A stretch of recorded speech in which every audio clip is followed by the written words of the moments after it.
With the second pick in the 2017 NBA Draft, the Los Angeles Lakers select Lonzo Ball from UCLA. Messieurs, dames, bonjour et bienvenue pour ce troisième épisode de French Ballers, le podcast dédié à l'actualité des Lakers. Ce soir, je suis accompagné, comme toujours, par Adrien et Nas. Comment allez-vous, messieurs ? Écoutez, moi, tout va bien de mon côté. Je pense que pour Adrien aussi, mais tu vas pouvoir nous le dire, Adrien. Ouais, moi ça va. Disons que la victoire de l'Olympique de Marseille à Dijon m'a sauvé le week-end, donc ça va. Au programme, pas de recap du match de Marseille, mais un bref retour sur les actualités de la franchise, sur les 5 derniers matchs joués, pour vérifier les talents de pronostiqueur d'Adrien, une projection sur le calendrier à venir, et enfin 2-3 questions que vous avez pu nous poser sur notre Twitter. On est parti. Donc c'est cette semaine que les Lakers ont été mathématiquement éliminés de la course aux playoffs, messieurs. Un petit retour sur ça, à part la déception perceptible chez vous. Adrien, par exemple. Moi ça me scie les jambes cette nouvelle.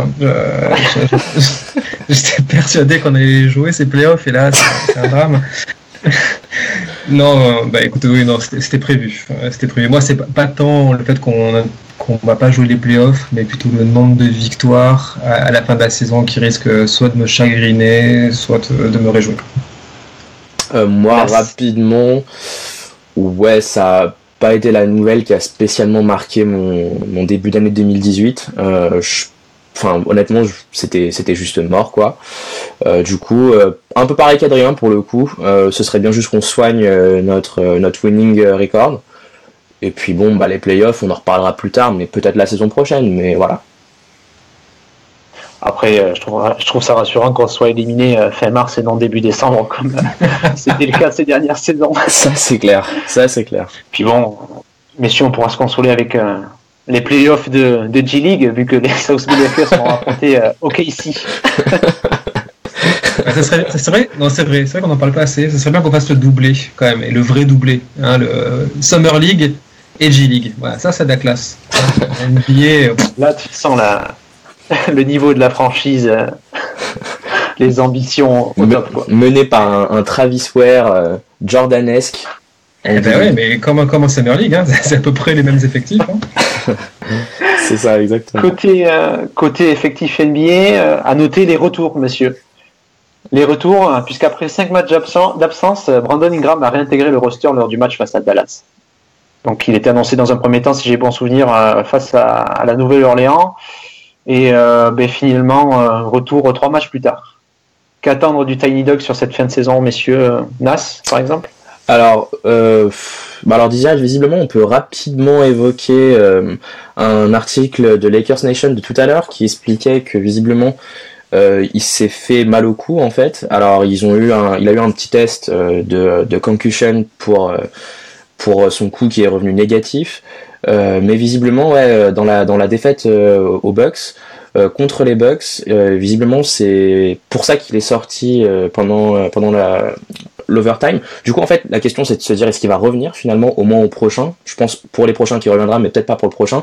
Mais à part ça, ce qu'on devrait s'attendre, écoutez, moi personnellement je le vois à la main si Lonzo joue pas, et puis juste continuer à reprendre son rythme, en fait, son bon rythme, son bon groove, faire attention en défense, mais je pense que ça Adri est absolument intransigeant et on en reparlera plus tard, mais voilà, non, moi j'attends que des bonnes choses et j'espère juste qu'il revienne en rythme tout simplement. Oui, je suis à peu près d'accord avec ce constat.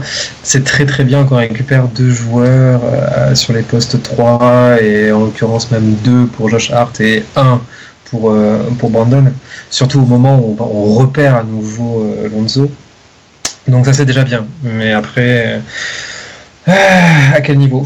On va voir ça. On va voir est-ce qu'ils vont reprendre leur rythme, est-ce que Brandon va se remettre un peu plus dans le jeu, et est-ce que Josh aussi va reprendre le rythme de la compétition. Visiblement il était très très très fatigué après les 35 minutes contre les Bucks. Faut voir, il ne faudrait pas que ça répète. Après, il faut souligner qu'il a avoué sur Twitter qu'il n'avait pas mangé pendant la journée, cet abruti. C'est Fortnite, ça, tu vois. C'est trop prenant Fortnite. C'est les streams de Fortnite. Oui, j'allais évoquer son sujet, puisque finalement on parlait au départ de 4 à 6 semaines de rééducation pour Josh qui s'était pété le métacarpe, et finalement il est revenu au bout de 4 semaines. Donc peut-être qu'il y a un lien, une corrélation entre l'utilisation excessive de Fortnite et la récupération musculaire et osseuse. Non, mais ouais, pour Josh Hart, en vrai, ça fait super plaisir de le revoir aussitôt. Puis bon, c'est devenu en fait petit à petit un de nos chouchous à nous trois. Enfin, il l'a toujours été pour Clément, à ma connaissance. Mais c'est vrai que ouais, moi ce mec, je le kiffe vraiment de plus en plus. Et c'est super plaisant de le revoir plus tôt que prévu, quoi. C'est vraiment un role player fabuleux, quoi, vraiment. Il faut rendre à César ce qui est à César, et c'est Adrien qui avait commencé à parler de Josh Hart bien avant. Ok. Ouais, disons que je voulais avec le pick 27 à la base. Ouais, mais à ma décharge, t'étais pas là, Adrien, avant le début de la saison. Donc c'est vrai, j'étais pas au courant. Et à l'époque, cette propagande-là, je me rappelle que c'était Clément qui la faisait. Mais maintenant, ok, c'est bien, on en a. Il avait mis exactement 35 secondes et 10 centièmes à me convaincre sur le cas de Josh Hart. C'est dire si je suis... Non, mais ouais, super, ça fait trop plaisir de le revoir, quoi. Retour de Josh Hart qui vient remplacer numériquement l'absence d'Isaiah Thomas, qui a récemment subi une arthroscopie de la hanche et qui met ainsi un terme à sa saison chaotique. Donc on parle de 4 mois d'indisponibilité pour le lutin de la Ligue. Messieurs, son futur? Moi déjà, je voudrais dire un truc, c'est que je sais pas quoi penser du fait qu'il ait continué à jouer blessé et qu'il ait continué à beaucoup jouer et sans s'économiser en jouant blessé. C'est-à-dire, je sais pas si, est-ce qu'on doit se sentir flatté en tant que Lakers fan de ça, quoi, parce qu'en gros il s'est vraiment donné pour nous, alors que lui il va à mon avis laisser beaucoup d'argent dans ce truc-là. Mais est-ce qu'on n'aurait pas mieux fait alors d'avoir une sorte de plan de le jouer un peu plus à l'économie, quitte à ce qu'il apporte moins, mais au moins plus sur la durée? Je sais pas. J'avoue que c'est une question sur laquelle j'arrive pas à me positionner. Mais sinon, moi je le regrettais, oui. Je le regrette déjà. Moi, pour ajouter un petit élément de réponse à ta question, ça aidera peut-être ou pas. Moi, je pense que l'une des raisons pour lesquelles il a joué entre guillemets blessé, parce que c'est vrai que c'est factuel, je pense que c'est ce qui a peut-être en backstage aidé le FO dans sa décision de le faire venir aux Cavs, de le faire venir des Cavs, pardon, parce que c'est vrai que il était out à Cleveland, mais tu sais jamais, peut-être qu'il y a eu un accord entre eux pour dire Haïti va revenir jouer à tel moment, etc., malgré ses blessures, et peut-être que c'est la raison pour laquelle il s'est entre guillemets forcé. Maintenant, est-ce que je vais le regretter? Moi personnellement, oui. C'est un joueur qui est franchement super génial. C'est un joueur qui est super. Il a été super avec tout le monde. Il a été super correct avec la franchise. Il a été il a vraiment bien aidé les jeunes pour le coup. Il a été L'autre fois, j'avais posté le screenshot de l'insta de Lonzo, mais c'était même pas que par Insta. C'est-à-dire qu'il soutient Lonzo, on peut le voir sur Instagram, ça fait plaisir, mais il le soutient même dans des interviews post-match, après un 2 sur 15, je sais plus quand, de Lonzo, il me semble que c'était contre les Pelicans, ouais, 2 sur 15. Il l'avait défendu et il le défend corps et âme depuis déjà un petit moment, et c'est super plaisant d'avoir un joueur comme ça dans son roster. Maintenant, alors est-ce qu'il mérite d'être titulaire chez nous ou ailleurs, ça c'est une autre question, mais je pense qu'on aura l'occasion d'en reparler plus tard. Ouais, il va nous manquer, puisqu'en fait du coup c'est Tyler Ennis qui vient le remplacer numériquement dans la rotation. Ouais. Et au niveau du banc, on se retrouve vachement en difficulté. Même au-delà du banc, je pense que, j'ai pas les chiffres en tête, mais je crois que Haïti c'était devenu en quelques rencontres notre première option offensive. Il était premier à l'usage percentage, il est deuxième sur l'assist percentage, donc il est peut-être le premier au niveau des tickets shoot. Donc c'est dire que c'est une absence qui va nous coûter beaucoup de choses d'ici la fin de la saison, que ce soit à la création, que ce soit au scoring. Ouais, c'est sûr. Et quelqu'un qui avait quand même rééquilibré totalement notre attaque et qui in fine n'était pas si pénalisant que ça. Hein. Je regarde ces chiffres, ça donnait quoi? Ça donnait 109.8 à l'offensive rating et 109.7 au defensive rating. Bon, en défense c'est pas terrible, mais au moins c'était pas pénalisant. Donc je sais pas, dans notre banc, la Caruso hier fait un bon match, mais tu as mentionné Tyler Ennis. Oui, non, c'est même pas qu'il y a une marge entre les deux. Enfin non, il y a un monde de talent entre Haïti et... Non, mais il va nous manquer, il va nous manquer sur le banc, il va nous manquer... Ouais, moi je trouve ça dommage en fait que ça se termine comme ça. J'aurais aimé qu'ils finissent la saison et quitte à ne pas rester aux Lakers, surfassent une beauté ailleurs en pouvant faire valoir quand même une partie aux Lakers qui était bonne. Sa partie aux Cavs était désastreuse, mais sa partie aux Lakers, elle était quand même honnête. Elle n'était pas aussi bonne que celle à Boston l'année dernière, pour les raisons je pense qu'on connaît, qu'on a déjà évoquées. Mais voilà, j'aurais aimé qu'il puisse rester et faire valoir tout ce qu'il sait faire pour plus tard, quoi. Mais bon, c'est comme ça. Messieurs, on passe au bref retour sur les 5 rencontres qui se sont déroulées depuis notre dernier podcast. Ouais. Donc, à savoir un bilan de 2-3. Désolé pour Adrien, une nouvelle fois. Ouais, mais là, complet. Mais en même temps, j'avais pas prévu qu'on allait perdre Haïti. C'est pas... Ouais, on accepte l'excuse. On accepte l'excuse, ouais.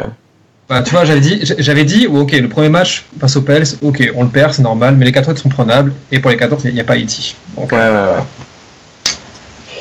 Donc les 5 rencontres avec une défaite à la Nouvelle-Orléans, 128-125, face à un roster qui était au bout du bout. Je crois qu'ils avaient enchaîné 3 ou 4 matchs de suite, et qui arrive quand même à souffler la victoire. Ouais.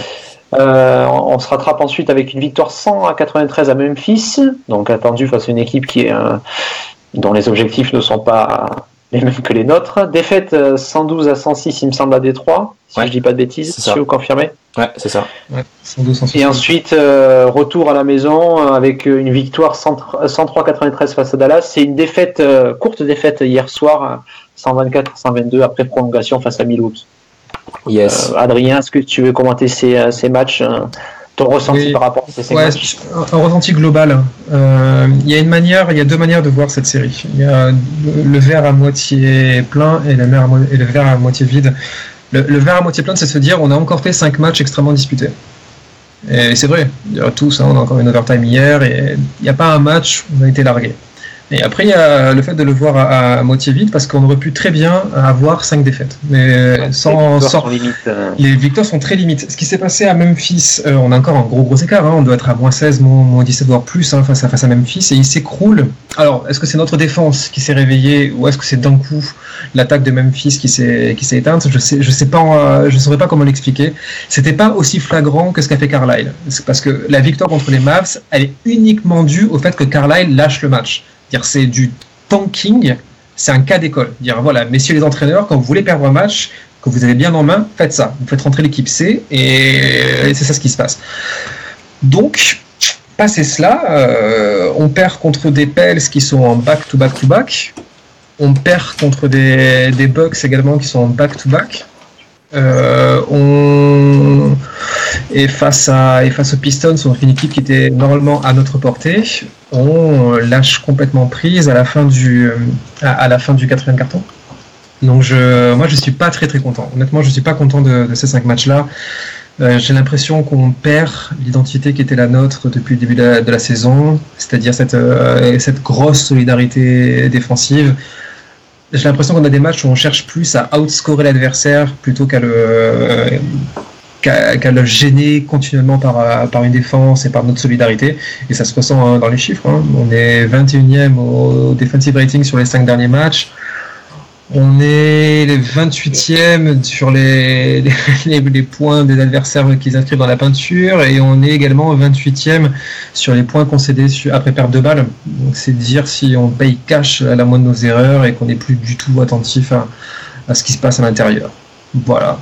Quel serait si vous voulez, mon ressenti un peu global des 5 derniers matchs. Nas. Alors, bon, je pense que franchement, là pour le coup, t'as tout dit. Est-ce que j'ai quelque chose de particulier à rajouter?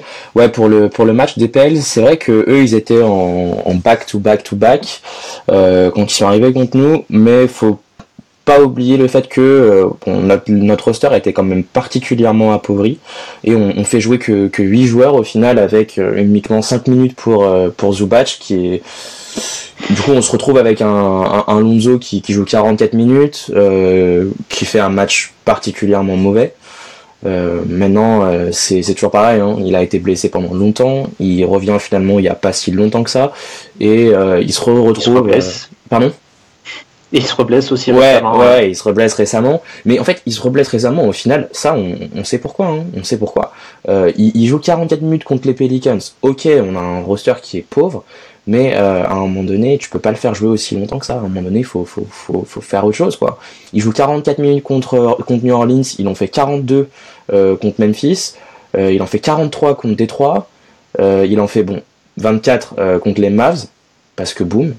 Et puis là on le retrouve plus contre Milwaukee évidemment. Du coup qu'est-ce qu'on fait? Le mec il se blesse il y a pas si longtemps que ça, une blessure qui est quand même assez gênante et tu le refais jouer sur un stretch qui est quand même assez délicat. Tu le refais jouer en moyenne 43 minutes. Non mais sérieusement, à un moment donné faut arrêter quoi. Je veux dire le garçon, on peut s'attaquer à lui, on peut lui trouver tous les défauts du monde, que son shoot ne rentre pas, qui joue de moins en moins juste, franchement, on voit, il perd plus de ballons, etc. Mais moi je trouve ça scandaleux de le voir jouer autant, quoi. Je trouve ça scandaleux, vraiment. Et finalement, je pense que c'est aussi ce qui a finalement été un peu fatal pour Ingram aussi. Je pense qu'il est arrivé à un moment donné où il jouait trop. Et on se retrouve avec sa blessure. Et c'est pour ça que moi ce stretch de 5 matchs, pour moi il est entre guillemets à oublier parce qu'on n'a pas fait ce qu'il fallait. Les matchs étaient disputés, oui, mais à quel prix quoi. Au final on se retrouve avec des joueurs qui sont complètement explosés. Là ça va aller un peu mieux parce qu'on retrouve Hart, etc. Mais ouais franchement c'est pas un stretch qui m'a spécialement fait bander quoi pour rester poli. Voilà. C'est pareil avec Kyle Kuzma qui doit tourner à 41 minutes, je crois. Ouais, comme ça, non, mais sérieusement, c'est trop, quoi. C'est trop. C'est trop. Ouais, après, en attaque aussi, on a le truc qui est allé moins bien pendant ces 5 matchs-là, c'est qu'on a perdu complètement notre adresse à 3 points. Oui, c'est sûr. On est 6ème sur le field goal percentage de la ligue, hein, sur les 5 derniers matchs, c'est pas rien. Mais on retombe au 9e rang sur le true shooting percentage, donc il y a un indicateur qui intègre aussi les lancers francs et les 3 points pour compenser. Donc ça prouve qu'en en prenant beaucoup, mais nos pourcentages sont pas bons et ça se ressent dans les fins de match. Hein. Puis on a eu des joueurs aussi qui ont eu des sales séries. Hein. Lonzo, tu en parlais. Ouais. C'est quoi? C'est du 2 sur 11 sur un match? 2 sur 15. 2 sur 15, contre 2 sur 15, d'accord. Hier Kyle Kuzma, c'est 2 sur 9. À 3 points, ouais. Mais oui, pardon, oui. Alors non, Lonzo c'est 1 sur 12 à 3 points contre les Pelicans pour rebondir sur ce que tu disais. D'accord, c'est pas forcément bien. C'est pas beau quoi. Donc il y a ça qui était en fait pendant les matchs précédents, qui était un truc qui nous rattrapait. C'est-à-dire que même si on était un peu en difficulté, on jouait mal, un peu comme d'habitude, t'avais des espèces de séries de feux qui faisaient qu'on revenait naturellement avec le 3 points. Et là c'est pas le cas. Ouais. Par contre, s'il y a peut-être 2 trucs que j'ai envie de sortir du lot offensivement sur les 5 derniers matchs, un c'est la confirmation que Lopez est toujours un bon joueur. Oui, ça c'est vrai par contre. Ça, on continue et dès qu'on est dans la merde, ce qui arrive quand même assez régulièrement, on repasse par lui à l'intérieur et à chaque fois il punit. Je crois qu'il se procure un nombre non négligeable de N1. C'est un peu cette situation en drive et nouveau poste. Et l'autre truc qu'on n'avait pas vu depuis le début d'année, quand même qu'on n'avait pas vu de sa saison à UCLA, c'est que Lonzo a pris feu sur du mid-range. Oui, c'est vrai. Du mid-range en sortie de dribble contre les Pistons. Et c'est assez étonnant. Je crois en plus que la mécanique qu'il prend, elle est sensiblement différente. Donc, alors, est-ce que c'est là il finit à 7 sur 8 au shoot. Ouais. On va parler. Mais il finit à 7 sur 8 au shoot, il doit en mettre 4 ou 5, je pense, sur du mid-range dans le match. Donc, est-ce que c'est la chance du débutant ou est-ce qu'il est vraiment confortable avec ça? On verra. Il n'y avait pas que du pull-up mid-range, hein. Il y avait du runner aussi quand même contre les Pistons. Donc, pour le coup, ça compte comme du mid-range, mais au final, c'était pas des véritables jumpers mid-range. D'accord, c'est pas vraiment du hockey. Non, ouais. Mais à voir si ça se confirme. Effectivement, s'il arrive à avoir ça comme... Moi, c'est pas un tir que j'aime beaucoup. Je vous dis, c'est pas un tir dont je suis hyper fan. Ouais. Mais à la limite, s'il a ça comme autre arme pour être moins prévisible par les défenses adverses, alors que là, les défenses avaient compris un peu comment fonctionnait Lonzo Ball, c'est une bonne chose. Après, juste rapidement, là, pour justement, tu parlais du mid-range, c'est vrai qu'il y avait du runner. Alors, moi, je suis d'accord avec toi sur le pull-up mid-range que j'aime pas spécialement, qui soit off the screen, enfin après un écran, ça se fait rarement maintenant en NBA de trouver un tir mi-distance instantanément après un pick and roll ou quelque chose comme ça. Maintenant, si c'est du runner et qu'il s'entraîne vraiment et qu'il s'ajoute cette arme de runner, donc un runner rapidement ou ce qu'on peut aussi appeler un flotteur, c'est en fait ça pourrait être considéré comme un lay-up en fait, c'est en courant vers le panier, tu prends ton tir en mode lay-up de plus loin, d'assez loin, et généralement il faut que ça switch quoi, ça bang pas ce genre de tir, et c'est un tir qui affectionne particulièrement Chris Paul, il me semble de mémoire, ou peut-être que je me trompe, mais c'est vrai que s'il s'ajoute cette arme là de runner à son arsenal, ça pourrait être intéressant. Sachant que le pull-up mid-range, il en a mis un ou deux, c'est vrai que c'est bien de le voir en mettre, mais c'était vraiment pas ça qui m'a marqué moi personnellement. Mais s'il s'améliore sur ce runner, c'est sûr que ça pourrait être sympa. Mais après, malgré tout, au final, il va vraiment falloir qu'il améliore sa finition tout court. Et, ça, malheureusement, on en reparlera, mais voilà. Il en aura peut-être l'occasion sur les matchs qui restent, messieurs. Ouais. Et c'était surtout. Peut-être, oui. 7, c'est le nombre de rencontres qui restent aux Lakers avant la fin de la saison régulière. Yes. Après cela, rien que le silence, le vide, la nostalgie des victoires de cette saison. Plus de Julius Randle, plus de Lonzo Ball, plus de Brandon Ingram, plus de Tyler Ennis aussi par contre. Ouais, ça c'est pas plus mal. Je sais pas quand même, parce que enfin, si vous voulez qu'on revienne un peu juste revenir un peu sur les détails de nos joueurs qui sont en forme ou pas sur les 5 derniers matchs. Si on est dans le dur comme ça, c'est qu'aussi les titulaires sont plus haut niveau. Hein. Ils sont vraiment plus haut niveau. Ouais, mais beaucoup de minutes pour eux aussi. Complètement lâchés en défense. Oui. Je regardais, tu vois, les line-up, genre le line-up qui est le plus joué sur les 5 derniers matchs, donc c'est Ball, KCP, Kuzma, Randle Lopez, 77 minutes, c'est à moins 6,2 sur le net rating. Alors le net rating, pour ceux qui ne sont pas au fait de cet indicateur, c'est la différence entre l'offensive rating et le defensive rating. Donc moins 6,2. Après, tu as un Ingram et KCP, Kuzma, Randle Lopez, donc le fameux Point Ingram, qui a fait 15 minutes et qui aligne un magnifique moins 16,9 de net rating, avec un 140 de defensive rating. C'est abysmal, hein, comme oui, non, mais c'est clair. Nous, l'année dernière, on est les derniers de la ligue avec 110, juste pour vous situer. On est les derniers de la ligue avec 110. Là, mais après, c'est sur un stretch de 15 minutes aussi. D'accord. C'est-à-dire que si tu te fais pilonner pendant 15 minutes, évidemment, tu vas pas... Le net rating va être vilain, mais après voilà. J'en ai un autre si tu veux, c'est Ball, KCP, Ingram, Randle Lopez qui ont joué 14 minutes et eux ils ont un moins 41,8 en net rating.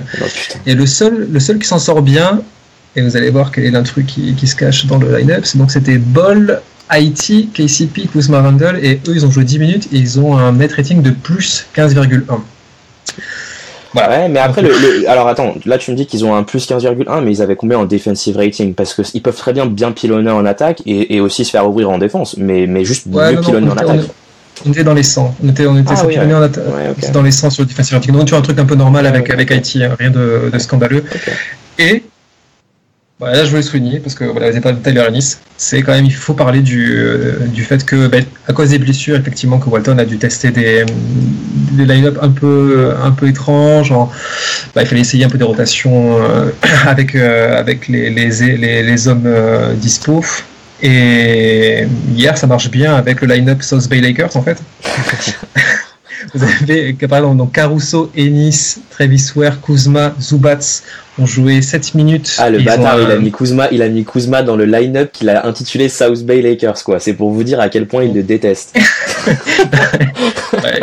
Moi, je suis content, il a quand même cité Zubac, il aurait pu passer à côté, connaissant l'amour.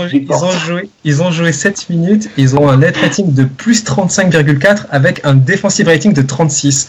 Voilà, pareil, pour ceux, si vous n'avez pas l'idée des ordres de grandeur, Les Celtics doivent être les meilleurs de la ligue avec un truc comme 95, 96, 36, c'est un truc qu'on voit jamais. Hein. Oui. Et un autre qui vous fera encore plus plaisir, j'imagine, donc Caruso, Ennis, Kuzma, Fry, Zubats, eux, ils ont joué 5 minutes et ils ont un net rating de plus 90,7. Voilà. C'est eux qui sont à l'origine du comeback de fou contre les Bucks, voilà, où les Bucks sont complètement lâchés en attaque. Hein. Et peut-être qu'on pourrait créditer Walton. On dit toujours qu'on est sévère avec Walton, et moi je pense que Walton a tenté un coup psychologique, voilà, en la technique de l'endormissement, en faisant rentrer les South Bay. Et effectivement, les Bucks n'étaient pas prêts pour ça. On va encore se faire insulter. Non, mais après, bon, à sa décharge, il a pas beaucoup d'autres solutions, le pauvre Lucan, quand même. Son roster est décimé, quoi. Je veux dire, on peut le tailler quand il fait de la merde, mais là, pour le coup, factuellement, il y est pas pour grand chose. Enfin, c'est pas. Ça fera l'objet, comme on l'a dit sur Twitter, d'un podcast complet un peu plus tard dans l'année. Ouais. Ah, moi, c'est son highlight, hein. Cette année. Hein. Est-ce qu'on évoque les matchs à venir, messieurs ? Oui, on peut. J'avais brièvement commencé avec, donc on commence par la réception des Kings de De'Aaron Fox. Pardon. De qui ? de Frank Mason. Voilà, Frank Mason. Les Kings de Willie Cauley-Stein, plutôt. Voilà, c'est ce qui me plairait plus. Et donc, suite à ça, on enchaînera 6 équipes de play-off, enfin 5 et les Clippers qu'on se chargera d'enterrer lors du dernier match. Oui, c'est ça. Donc, en détail, les Kings, déplacement à Utah, réception des Spurs, de Minnesota, de Utah une nouvelle fois, et des Rockets, et déplacement chez les très lointains Clippers. Qu'est-ce qu'on peut attendre de cette fin de saison, messieurs ? On commence, Adrien, si tu veux. Ouais, honnêtement, je sais plus quoi en attendre. Non, vraiment. Avec tes talents de pronostiqueur, tu peux... Voilà, exactement. Là, c'est la douche froide avec... c'est les 5 derniers matchs. Non, mais honnêtement, je sais pas, parce que à chaque match, on perd quelqu'un, on récupère quelqu'un. Ouais. Donc, les gamins ont plus aucun repère quand ils jouent ensemble. Donc, je sais pas quoi en attendre. Honnêtement, sur les 7 derniers matchs, allez, je vais dire qu'on va en prendre 3. Ah, mais s'il vous plaît, toi, sérieux, on ne prendra pas 3. Hein. Mais bon, bref, pardon. Oui. S'il vous plaît, que ce soit les Kings, le Jazz et les Clippers. Voilà. C'est tout ce que je vous demande sur la fin de saison. On finit avec 36 victoires, c'est ça ? Ouais, du coup, ouais. Si on en prend 3, ouais. C'est ça ? Voilà, 36 victoires, donc plus 10 par rapport à la saison dernière. C'est honnête. Et Kings, Jazz, Clippers. Voilà. Yes. Ton pronostic de bilan sur ces 7 matchs ? Vu notre réussite face au Jazz depuis maintenant pas mal de saisons, je nous vois continuer sur cette super lancée de défaites. Du coup, je pense qu'on va se faire tarter par les Jazz, aller-retour. Je pense qu'on n'ira pas gagner, enfin on va pas gagner contre les Spurs, on prendra pas Minnesota, on prendra pas Houston. Moi je dirais 2, peut-être les Kings et les Clippers éventuellement. Mais voilà, c'est tout. Un peu pas optimiste, mais d'un côté, bon là c'est pas facile de l'être. Hein. Voilà. Ouais, Minnesota en plus, Butler sera de retour, donc il va nous allumer. Ouais, il va nous détruire. Je suis pas rassuré du coup parce que je partais sur un bilan de 3 victoires et de 4 défaites, mais ça me donne le même résultat qu'Adrien. Mais c'est bon, t'as de l'avance, tu peux les jouer. Hein. Non, je vais partir sur 2 avec une victoire face aux Kings et une victoire juste pour finir en apothéose. Face aux Clippers. Ah ouais, moi je pense qu'on va se faire éclater à mon avis par Jazz, Spurs, Wolves, Jazz Rockets. et Rockets. Les Rockets, j'ai peur. Aïe. Ah, les Rockets, ouais. Vous m'expliquez, Joss, comment ça se fait que je sois le plus déprimé des 3 et c'est moi qui ai le plus de victoires au final? Mais parce qu'en fait, t'es un déprimé optimiste. Moi, je suis un optimiste déprimé en fait. Voilà, ça fait un peu JCVD dit comme ça, mais voilà. Bon, bref, je me comprends, c'est le principal. C'était le point philosophie du podcast. C'était l'instant Jean-Claude Van Damme. Et puis voilà, ne me remerciez pas. Donc 3 sur 7 pour Adrien, 2 sur 7 pour Nas et moi-même. Yes. Est-ce qu'on passe aux questions, messieurs ? Bah oui. Bah allez. Oui. Alors, une petite sélection de questions, avec une première qui va évoquer un monument, messieurs, une attraction. Puisque fort de sa riche et longue expérience en NCAA, Liangelo Ball a décidé de quitter le climat tropical lituanien pour se présenter à la draft 2018. Donc, décision qui intrigue certains fans et qui amène Ned Shady, entre autres, à nous demander D'Angelo aux Lakers.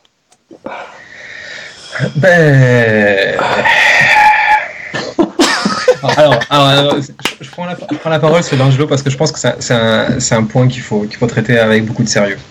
C'est quand même, on parle d'un joueur qui vient de mettre 72 points et il n'a que 19 ans. Donc c'est quand même très bon. D'accord, c'était l'équipe des moins de 16 de Guangdong, mais non, blague, pardon, ça on s'en fout de ces matchs-là. Hein. C'était juste un truc organisé par la VAR pour mettre en valeur ces gamins. Sur ces quelques matchs en Lituanie, c'est 15,6 points en 25 minutes. C'est 45% à 3 points. Et c'est très très peu de rebonds. Donc voilà, ce que je retiens, c'est ça. Hein. C'est un joueur qui est très bon en catch and shoot et qui a pu montrer qu'il était productif à un niveau, c'est pas le top niveau de la NCAA, hein, c'est une sorte de, ça correspond un peu au programme moyen en NCAA, le championnat lituanien. T'es gentil même, hein, franchement, parce que c'est le championnat lituanien, enfin c'est le championnat lituanien bootleg, c'est-à-dire qu'en vérité, ce qu'il fait actuellement, ça a pas véritablement en fait, on n'est pas capable de véritablement donner un baromètre à cette ligue, même en regardant les matchs, quoi. Je veux dire, moi, j'avais déjà regardé parce que certains matchs sont streamés sur la page Facebook d'Overtime, si certains sont intéressés. C'est impossible de véritablement donner un niveau à cette ligue lituanienne. Enfin, c'est un mélange entre du basketball, j'ai envie de te dire de la. Putain, moi je verrais ça comme franchement du senior région et encore, hein, franchement du senior région et encore. Mais je te parle senior région en France, quoi. C'est un niveau qui est quand même extrêmement bas. Enfin bon, bref, excuse-moi, je te coupais. Non, d'accord, non, mais si tu juges aussi sévèrement, parce qu'il y en a qui, c'est le sport national de la Lituanie, donc j'imaginais que c'était un poil plus compétitif que ça. Ah non, franchement non, ça l'est pas, et ce serait se mentir de dire ce qu'il est. Après, entre nous, comme tu revenais sur son pourcentage à 3 points, 45%, c'est vrai que les shoots, en fin de compte, si t'as un très bon catch and shooter, tu les mets en Lituanie, tu les mets en Chine, tu les mets aux États-Unis, tu les mets un peu partout, franchement. Mais à la condition évidemment que les planètes s'alignent, pour toi en termes de tactique, etc. Maintenant, si c'est pour recruter un catch and shooter, aux Lakers, voilà. Ouais, c'est juste pour te présenter les points forts du gamin. C'est des trois frères, je pense que c'est celui aussi qui sait qu'il est le plus limité. Ah oui. Et ça se sent dans le jeu. Et quand tu le regardes jouer, il tente pas des trucs. À part sa dernière année de senior à Chino Hills, où là, comme il était la première option, donc il était obligé de faire un peu plus n'importe quoi. Mais tu sens que c'est un joueur qui sait qu'il est pas très très fort balle en main, et donc il va tout orienter sur le jeu off ball, ou parfois en profitant du mismatch, comme il est quand même tanké. Hein. Il mesure moins de 2 mètres, mais il doit être pas loin des 100 kilos. Ah non, c'est un beau bébé, hein, franchement. Ouais, il est tanké. Et au niveau du jeu, donc comme on disait, il a connu donc Chino Hills, où ça jouait quand même tout à l'attaque avec ses deux frères. Donc avec un jeu que pratiquent les Lakers ou les South Bay Lakers, on en parlera, ça peut coller. Par contre, moi le vrai souci que j'ai avec lui, c'est en défense, parce que même si la Lituanie est un championnat faible, je pense pas qu'il soit si faible au point que tu aies 125 de defensive rating. Ouais. On est au-delà du lamentable. Et ce qui montre que lui, que ce soit à Chino Hills, ici on va pas en parler, mais ou là, cette année-là, c'est qu'il travaille pas ça. La défense, là, travaille pas. Donc, moi je me dis, puisque la question est de savoir, est-ce qu'on doit le drafter? Non. Il est hors de question de dépenser un pick sur lui, même le deuxième. Même le second tour qu'on a récupéré de Denver sur lui. Ah mais de toute façon, moi il sera pas first rounder, hein. Je sais pas qui pense qu'il le sera, mais il sera pas. Hein. Ni first, ni second, tu vois. Même avec le pick 60, je ne me prends pas. Je pense qu'il aura mieux à faire que là, mais sûr. Maintenant, si un autre JM, Brian, toi qui as beaucoup de picks, notamment dans le second tour, si tu veux le récupérer, prends-le. Mais bon, qu'il le fasse. Mais après, s'il est undrafted, et vu la situation à LA, si on le prend pour la Summer League, si après il continue l'aventure avec les South Bay Lakers et qu'on lui met un coach qui lui apprend les fondamentaux et qui lui demande de se bouger en défense, même si la G-League c'est peut-être pas le championnat idéal pour ça, pourquoi pas? Là, ça fait beaucoup de conditions. Ouais, putain, ouais, c'est clair. Ça fait beaucoup de conditions, et la question qu'on doit se poser, c'est si on fait ça, est-ce que c'est trop faire plaisir à la VAR, et est-ce que c'est donner trop d'influence, alors que déjà on en parle beaucoup, au clan Big Ballish à LA. Voilà, c'est ça. Ok, ouais. Peut-être embrayer rapido.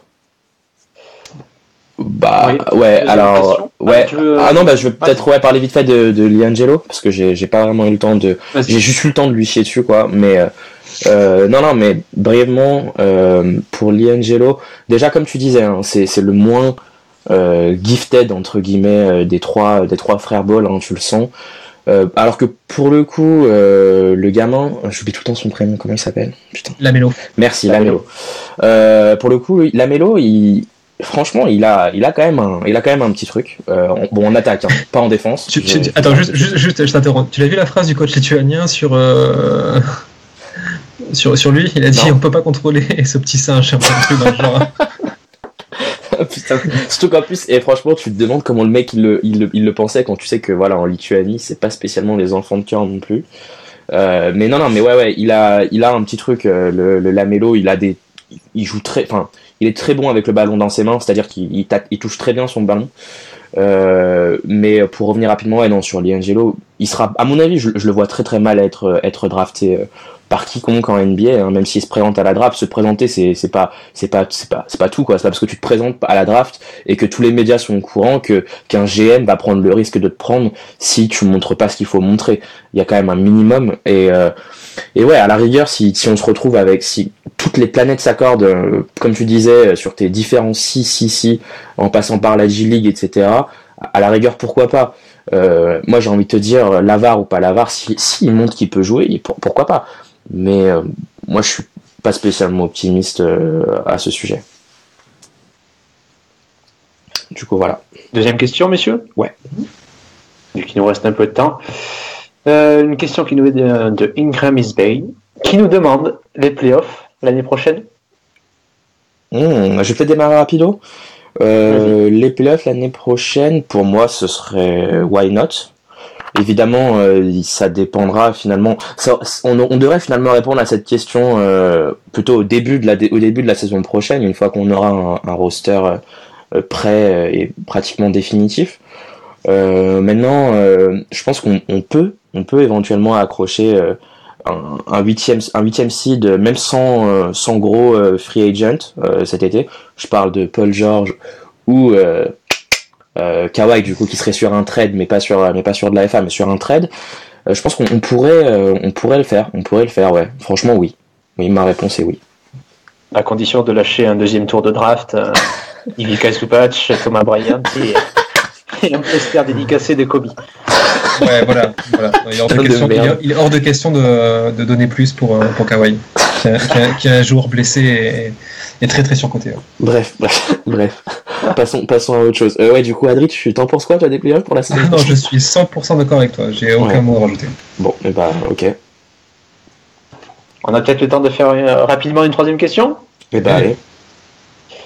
Jérémy 190 qui nous dit que faire du pic de draft des Cavs, qui sera autour des 25, s'en servir pour trader ou drafter encore un jeune, et à quel poste? Eh bien, moi, je vais répondre les deux, mon colonel. Honnêtement, j'ai pas d'affection particulière pour le pic. C'est-à-dire que s'il nous sert pour faire un bon trade, sachant que Pelinka pour moi, pour l'instant, montre qu'il a un bon trader, faisons-le. Si c'est pour avoir un bon joueur dans une promotion qui me paraît très dense et qui est aussi très très fournie en poste 2, à ce moment-là, je suis aussi pour garder le pic. Et trade-up éventuellement? Je vois pas avec quoi. Ouais, c'est... Sur la seule monnaie qu'on aurait pour trade-up, ça serait Kuzma. Voilà, Kuzma. Ouais. Moi, je pensais à Kuzma éventuellement. Mais... Voilà, alors si on fait Kuzma plus le pic et qu'on récupère un Michael Bridges, par exemple, alors là, oui. Je l'amène, Kyle, à sa franchise. Ouais, il faudrait tomber sur un GM un peu conciliant, je trouve. Donc, Brian Colangelo, si tu nous écoutes, Brian. Ou Vlad Divac. Ou Vlad Divac. Je sais que Vlad serait chaud pour un truc comme ça. un pick 25 pour récupérer un joueur inconnu d'un championnat. Chantal X Toscas. Voilà. Bon, ouais, je crois que ça fait déjà une troisième question à laquelle on a répondu. Ouais. Rapido, ouais, pour le pick, ça dépendra en finale de qui sera vraiment disponible à ce moment-là. Mais oui, Rapido, ça va peut-être faire doublon, mais ouais, Rob, Pelinka, c'est un bon trader et il peut peut-être nous concocter un petit truc. Mais ouais, les deux, mon colonel, comme tu disais. Peu importe, en fait. Faudra juste voir, en fin de compte, le résultat final, mais les deux solutions sont envisageables. De toute manière, je pense que les mouvements de la free agency et de la draft feront l'objet d'un podcast prochainement. Ouais, c'est sûr. C'est sûr. On passe à la rubrique top flop, messieurs. Donc vous connaissez la chanson, un top, un flop. Adrien, tu commences ? Alors, d'accord, je vais commencer avec mon top. Et mon top, pour moi, c'est la communication bizarre de Kawhi Leonard. Dire si Kawhi ne voulait pas partir, si Kawhi voulait absolument partir des Spurs, de cette franchise très décevante, et rejoindre sa Californie natale, il ne s'y prendrait pas autrement. Donc voilà, merci Kawhi pour cette année magique. C'est clair. Nas ? Alors mon top, je dirais Brolo, Brook Lopez pour moi mon top parce qu'il a vraiment été bon sur ce petit stretch et puis voilà. Je l'ai beaucoup critiqué en fait. Du coup maintenant je me retrouve un peu à psychologiquement me sentir obligé de le réhabiliter. Du coup Brook Lopez pour moi. Moi, ça sera Josh Hart, que ce soit médiatiquement ou sur le terrain. Il va au-delà de toutes mes espérances. Voilà, je tenais à le souligner, vu que j'ai pas pu le faire avant. Tu me donnes la transition parfaite pour mon flop, parce que ce soit dans la communication ou que ce soit sur le terrain, j'ai envie de flopper la famille Kuzma. Déjà, t'as la mère Kuzma qui sur Twitter, elle entame un clash avec peut-être la personne maintenant la plus populaire de la NCAAverse, qui est Sister Jean, tu sais, la supportrice de Loyola Chicago, qui est équipe qui a le petit poussé de la compétition qui va atteindre le Final Four. Et là, bravo, c'est bien. Bravo. Et Kyle, hier, si vous avez regardé le match de Kyle Kuzma, j'attendais ce moment-là. Déjà, sur la sélection de tirs, le mec rate tous les tirs faciles et il rentre tous les tirs les plus compliqués où tu te dis non, ne les prends pas, te prends pas pour James Harden, s'il te plaît, arrête. Bon, il l'aimait, ok, mais malgré tout, c'est pas à lui de prendre ce type de tir. Et la cerise sur le gâteau, l'apothéose finale, c'est il a la balle de la gagne dans l'overtime et il fait n'importe quoi. Caruso arrive à le trouver alors qu'il est semi-libre à 3 points, et là il a un boulevard vers le cercle. D'accord ? La seule personne qui peut s'intercepter entre lui et le panier, c'est Jabari Parker. Jabari Parker, on va dire, c'est pas le défenseur de l'année, il sera jamais un défenseur de l'année, les efforts, c'est pas trop son truc en la matière, donc de deux choses l'une, soit il y va plein fer, et à mon avis c'est les 2 points, et on égalise, et il y a possibilité d'avoir une deuxième prolongation. Soit, par miracle, Jabari se rappelle qu'il faut à un moment donné faire une rotation, et là, à ce moment, c'est Randall qui se retrouve à nouveau dans un boulevard. Bref, le play était là, quoi. Ouais, la situation était bonne. Monsieur veut la jouer, rebol, et tente un 3 points avec un gros retour de Giannis pour gêner son tir. Ouais, voilà, quoi. Merde. Là, c'est ton flop après cette intervention d'Adrien. Non, mais intervention intéressante, et pour le coup qui est vrai. Totalement. C'est vrai que moi j'aime beaucoup Kyle Kuzma, je l'ai toujours dit depuis qu'on a démarré nos podcasts, mais c'est vrai, bon, il est jeune, il est jeune, peut-être pas tant que ça dans l'âge, mais au final il est un peu jeune dans son expérience de joueur NBA. Je me dis que cette façon de faire va tendre à s'arranger la saison prochaine et celle d'après. Donc je rejoins Adri sur son constat, mais je me dis que bon, il y a encore de la marge pour qu'il s'améliore à ce niveau-là. Moi, mon flop, moi ça va être KCP parce que pour moi, franchement, hormis son match là à New Orleans où il prend encore feu à 3 points, il finit avec un magnifique 8 sur 11 à 3 points, ce qui est vraiment stylé, on va pas se mentir, c'est cool d'avoir un joueur qui qui tâte du 3 points à ce point-là sur un match. Il s'écroule complètement sur les 4 d'après. Et puis bon, alors il peut ne pas les mettre. Alors je crois qu'il en met quand même contre Memphis, mais il s'écroule totalement contre Détroit. Il finit à 3 sur 10 contre Détroit, à 3 points. Il finit à 0 sur 4 contre Dallas. Et il ponctue ça avec un 0 sur 3 contre Milwaukee.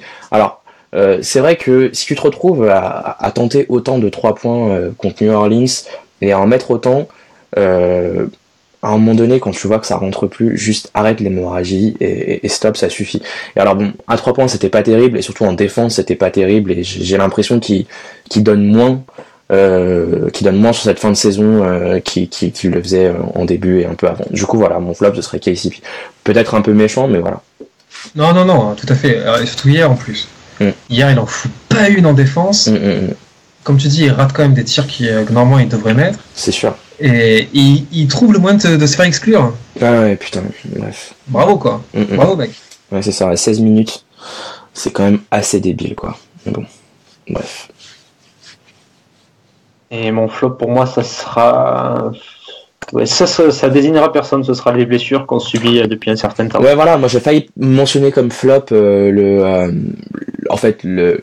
la franchise quoi, la franchise qui nous emmerde avec ces putains de blessures quoi, la communication, ouais, parce que c'est assez désastreux quand même en cette fin de saison. Ça va qu'on soit pas pris dans un run final pour des playoffs ou quelque chose comme ça, parce que là pour le coup ce serait limite impardonnable. Là, bon, on va s'en sortir entre guillemets avec les honneurs, donc c'est comme ça. Mais ouais, c'est quand même assez bizarre quoi que ça se termine comme ça pour nous. En tout cas côté franchise. Moi j'ai un deuxième flop. Ah. Et mon deuxième flop c'est Clément qui a pas mentionné Zubats quoi.